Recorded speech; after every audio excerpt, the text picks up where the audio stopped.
My name is Adrian Nanchev, and this channel is all about championing hemp's use and bringing it into the mainstream conscience.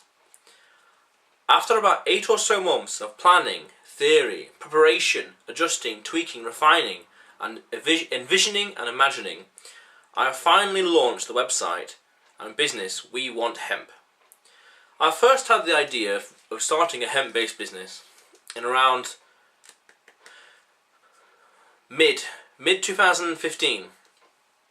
I thought to myself, I heard about hemp on the news or somewhere, and I thought, that sounds like a very underutilized product, commodity, tool, plant even, industrial material. And I thought, I can do something with that. I can do something really cool with that.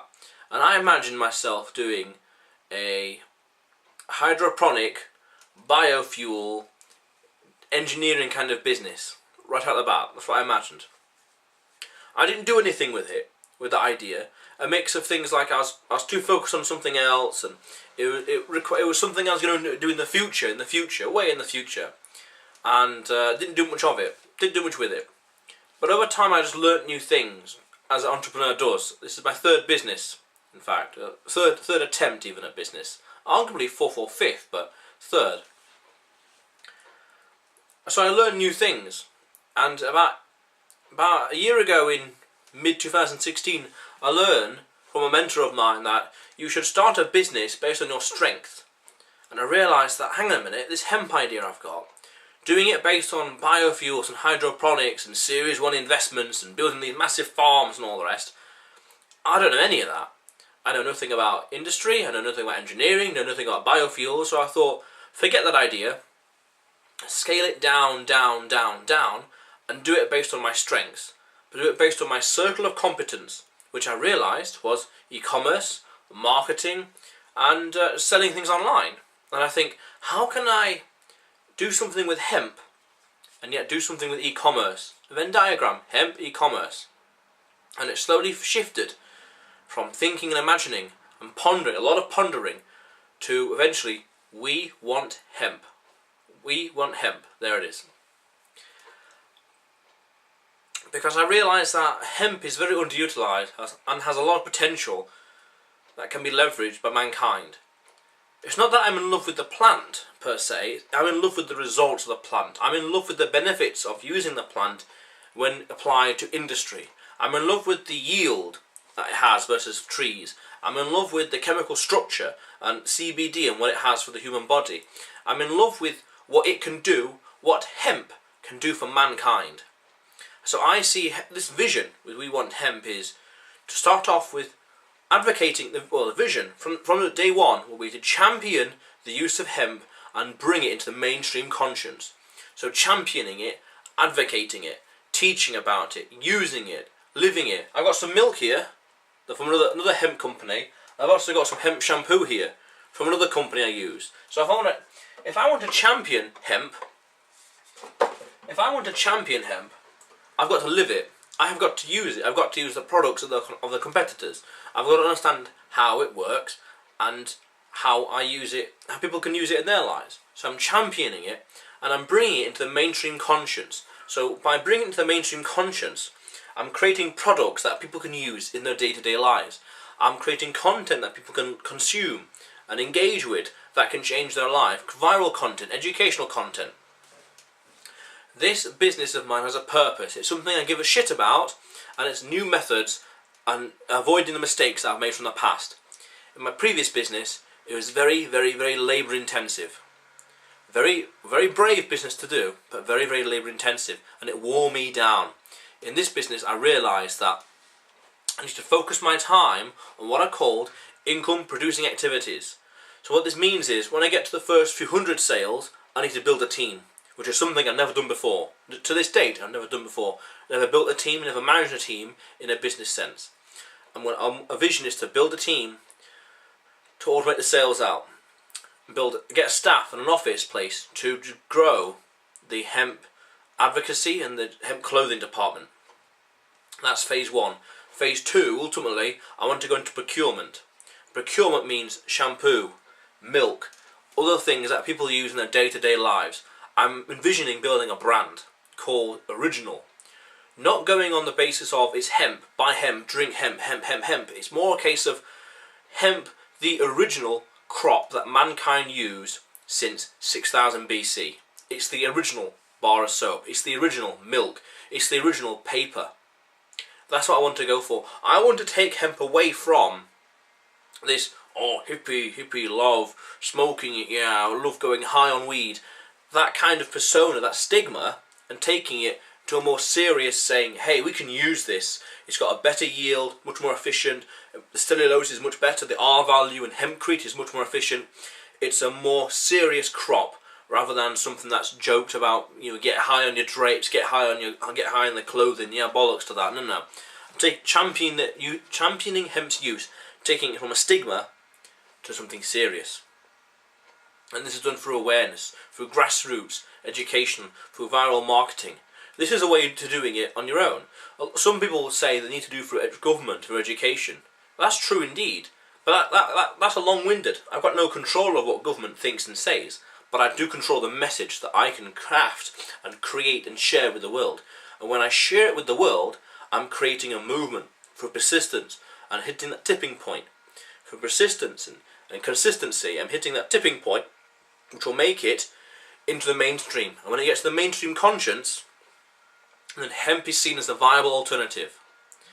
People think bar of soap or clothing or shampoo, and they might eventually think of hemp as one of those choices.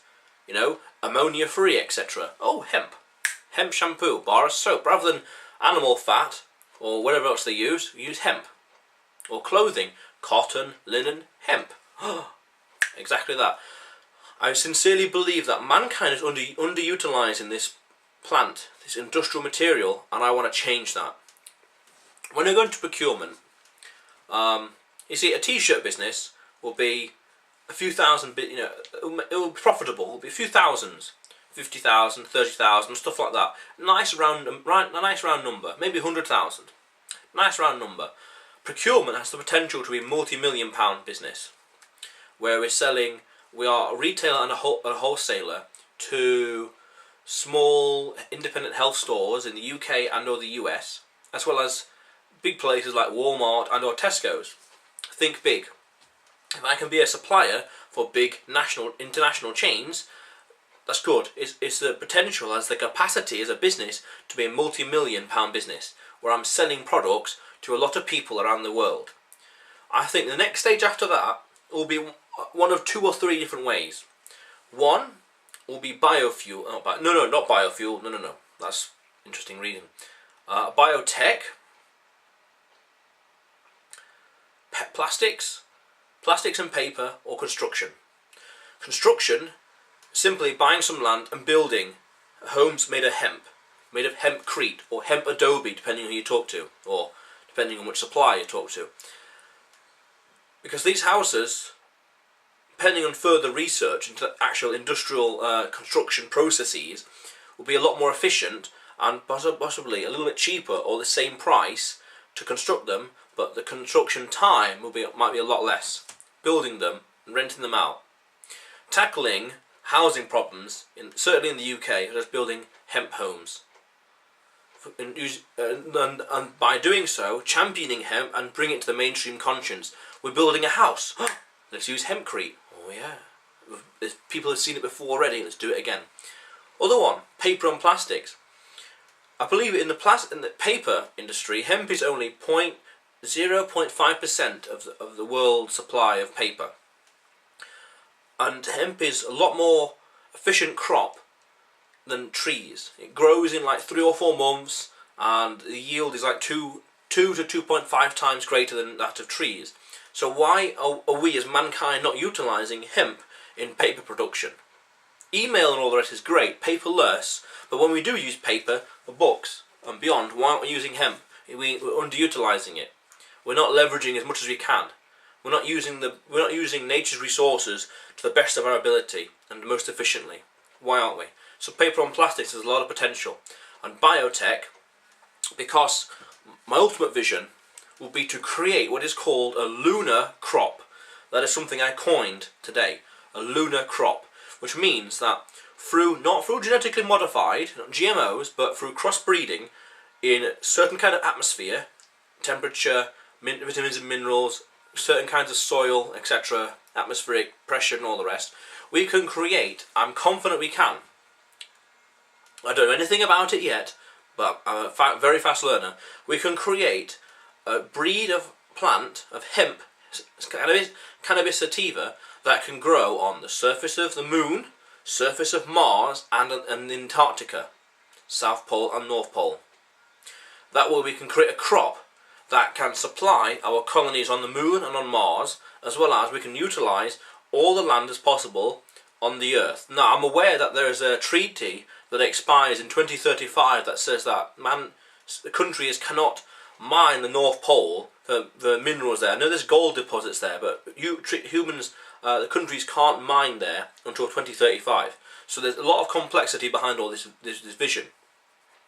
But the purpose of having a lunar crop is, I see mankind's next step as interplanetary species. We will have a colony on Mars and on the moon and beyond. And so I take a step back and think, Adrian, how can I play my role, my part in history? How can I play my part in getting mankind into space? I wasn't born in the 1930s, I was not an astronaut, I didn't work with Neil Armstrong, I don't work for SpaceX, I don't work for NASA, nor the European Space Commission. How can I play my part? I'm competent with hemp, I love it, I understand it, the vision and drive is hemp. So how can hemp and space exploration, where does it overlap? It's a crop. It's what I call, there's that word again, a lunar crop. How can I create a species of plant that can grow on the surface of Mars, on the surface of the moon, that astronauts, the colonists can harvest? They haven't got to grow it indoors, they can grow it on the surface, and that might affect the atmosphere, might terraform the planet in a positive way. I don't know, this is big questions to ask. And this whole vision could be 5, 10, 20, 30 years. We Want Hemp is going to be there in the long term. It's there for 100 years. It's not something to start for the next 5 years, 3 years and then fuck off. This is serious shit. 100 years plus. The longevity. This is what I want to be known for, this hemp stuff. But while at the same time doing this hemp stuff, I want to integrate it with a personal brand, which is just me monetizing and doing things like this, sharing who I am, sharing my knowledge, sharing my experiences, sharing my advice, teaching other people to become remarkable, teaching people to become a remarkable entrepreneur. But this is what I want to be known for, hemp, because I believe it's got longevity in mankind. But going back a tiny bit, I mentioned biofuels. I don't believe that there's a future in biofuels, because the way the world is going is increasingly renewable energy, solar, tidal you could argue, solar especially, and wind. People like Tesla out there who are making electric cars much more affordable and much more available. And then we see in some countries like Denmark and Sweden and Norway, mostly Denmark, that they want by the year 2025 to get rid of petrol and diesel cars. They want purely electric cars on the road. So that's interesting indication as to where the world is going. Electricity, especially solar electricity, is becoming increasingly affordable and increasingly available. So that's the trend that mankind is taking with regards to energy and energy dependence. Eventually, it might take 100 years, no idea. All sorts of factors, all sorts of factors need to be considered. But mankind will slowly wean off fossil fuels because the whole stigma around climate change and global warming, as well as how many more barrels of oil are there left in the planet. These are different questions for a whole different conversation, for whole different videos, but these are factors that people do consider. And so people are turning to renewable energy and fossil fuel. That's why I believe that biofuels ultimately does not have a future.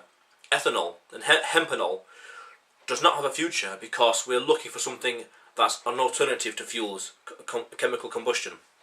As well as, we don't have, or I don't suspect we have, the acreage, the available land mass to grow hemp purely for fuels.